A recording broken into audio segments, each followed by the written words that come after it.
This morning, we are going to conclude our 5 Sundays of Advent by looking at Micah 5:2. As you remember, we started in Genesis, the 3rd chapter. We went to Psalms 110. We went to Isaiah 7. We went to Isaiah 9. And today we're in Micah 5. These are just 5 illustrations from the Old Testament that Christ came to save.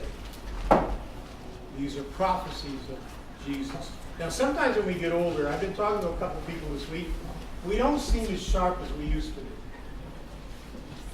I see a few of you shaking your head. You can see. You're not as sharp. Dick knows that. We've talked about it. We're not as sharp. And Herb knows it beyond anyone else. I have no idea.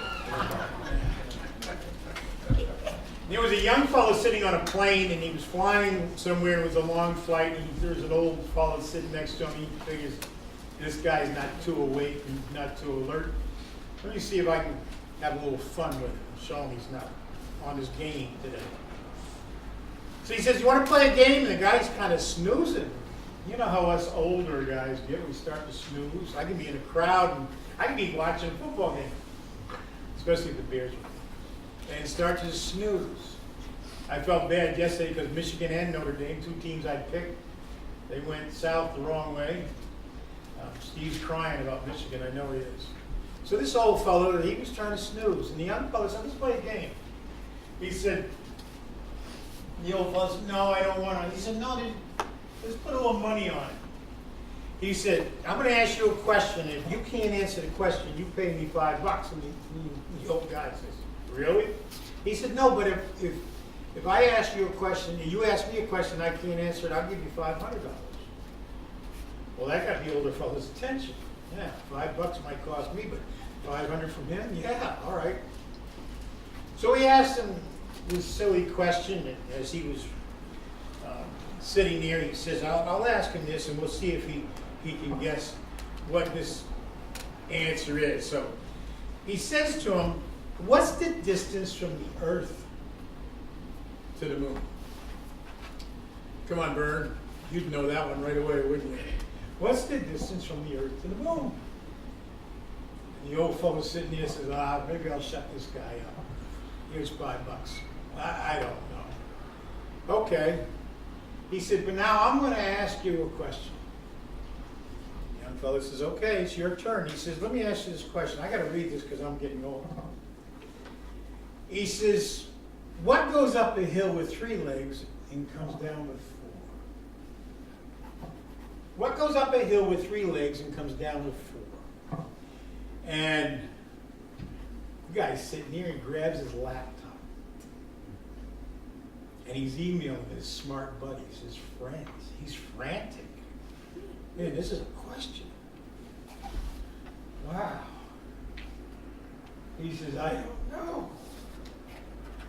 And nobody's responding him back, and they're on this flight. He's got, Wi-Fi capability. He's hitting the satellites. No one's getting back to him.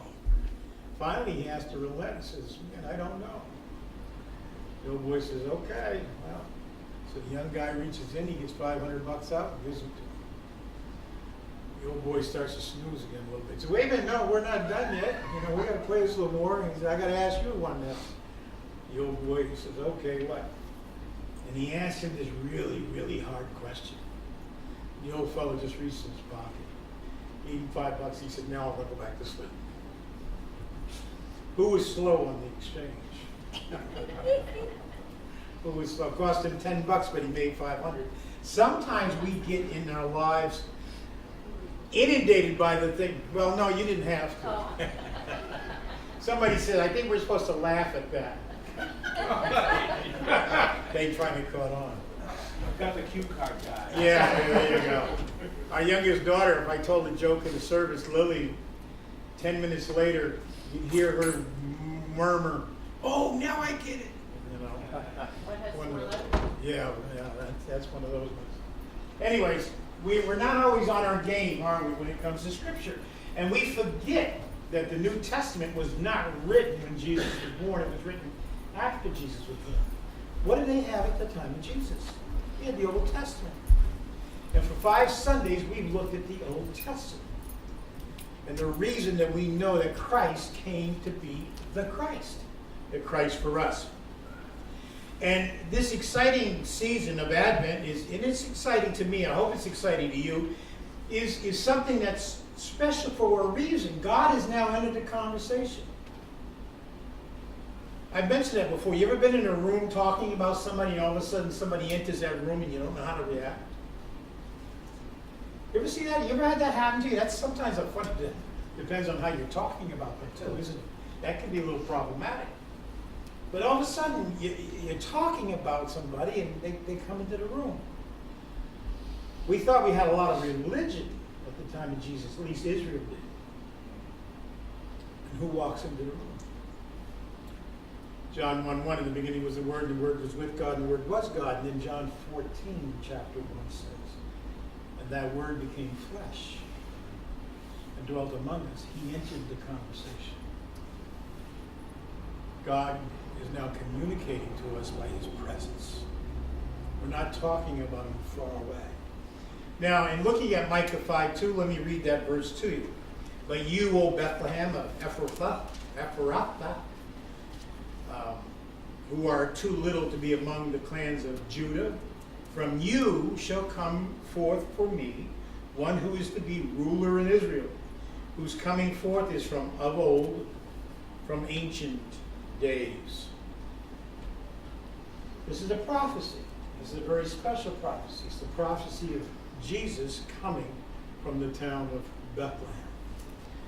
Bethlehem is known as the bread bowl. I understand from those who have been there, I have not. It's kind of slopey hilled.